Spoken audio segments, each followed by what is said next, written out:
ये हि संस्पर्शजा भोगा दुःखयोनय एव ते आद्यन्तवन्तः कौन्तेय न तेषु रमते बुधः। ये सब सुख जो इंद्रियों और विषयों के संयोग से उत्पन्न होते हैं, यद्यपि वे विषयी पुरुषों को सुखदायक प्रतीत होते हैं, किंतु ये दुख के ही कारण हैं और अनित्य हैं, अर्थात इनका आदि और अंत है। अतः हे अर्जुन, बुद्धिमान और विवेकशील मनुष्य इनमें लिप्त नहीं होता। वस्तु, व्यक्ति और क्रिया के संबंध से होने वाला सुख दुखों का कारण है। सुख के भोगी को नियम से दुख भोगना ही पड़ता है। सुख की आशा, कामना और भोग से वास्तव में सुख नहीं मिलता, प्रत्युत दुख ही मिलता है। भोगों का संयोग अनित्य है और वियोग नित्य है। मनुष्य अनित्य को महत्व देकर ही दुख पाता है। उसको विचार करना चाहिए कि क्या सुख चाहने से सुख मिल जाएगा और दुखों का नाश हो जाएगा। सुख की इच्छा करने से न तो सुख मिलता है और न दुख मिटता है। दुख को मिटाने के लिए सुख की इच्छा करना दुख की जड़ है। एक दुख का भोग होता है और एक दुख का प्रभाव होता है। जब मनुष्य दुख का भोग करता है तब उसमें सुख की इच्छा उत्पन्न होती है, और जब उस पर दुख का प्रभाव होता है तब सुख की इच्छा मिट जाती है, उससे अरुचि हो जाती है। दुख के भोग से मनुष्य दुखी होता है और दुख के प्रभाव से वह दुख से ऊंचा उठता है। दुख के प्रभाव से वह दुख में तल्लीन न होकर उसके कारण पर विचार करता है कि मुझे दुख क्यों हुआ। विचार करने पर उसको पता लगता है कि सुखासक्ति के सिवाय दुख का और कोई कारण है नहीं, था नहीं, होगा नहीं और हो सकता ही नहीं। परिस्थिति भी दुख का कारण नहीं है, क्योंकि वह बेचारी एक क्षण भी टिकती नहीं।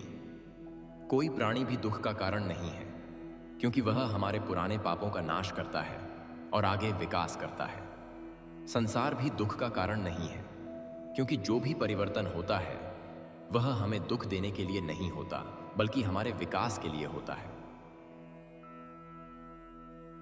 अगर परिवर्तन न हो तो विकास कैसे होगा?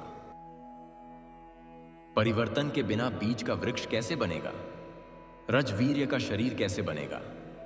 बालक से जवान कैसे बनेगा? मूर्ख से विद्वान कैसे बनेगा? रोगी से निरोगी कैसे बनेगा? तात्पर्य है कि स्वाभाविक परिवर्तन विकास करने वाला है। संसार में परिवर्तन ही सार है। परिवर्तन के बिना संसार एक अचल स्थिर चित्र की तरह ही होता। अतः परिवर्तन में दोष नहीं है, बल्कि उसमें सुख बुद्धि करना दोष है।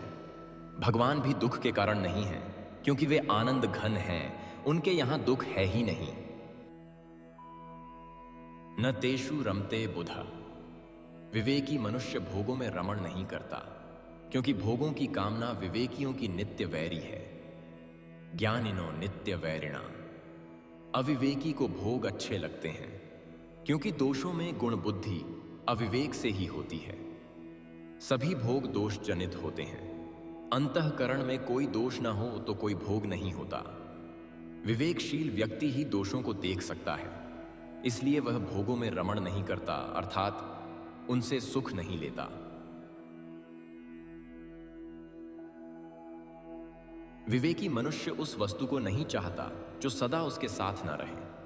अपने विवेक से वह इस सत्य को स्वीकार कर लेता है कि मिली हुई कोई भी वस्तु, व्यक्ति, योग्यता और सामर्थ्य मेरी नहीं है और मेरे लिए भी नहीं है। इतना ही नहीं, अनंत सृष्टि में कोई भी वस्तु ऐसी नहीं है जो मेरी हो और मेरे लिए हो। प्यारी से प्यारी वस्तु भी सदा के लिए मेरी नहीं है, सदा मेरे साथ रहने वाली नहीं है। एक बुद्धिमान व्यक्ति यह निर्णय कर लेता है कि जो वस्तु और व्यक्ति सदा मेरे साथ रहने वाले नहीं हैं, उनके बिना मैं सदा के लिए प्रसन्नता से रह सकता हूं। मैं उन चीज़ों और लोगों के बिना हमेशा खुशी से रह सकता हूं जो हमेशा मेरे साथ नहीं रहने वाले हैं।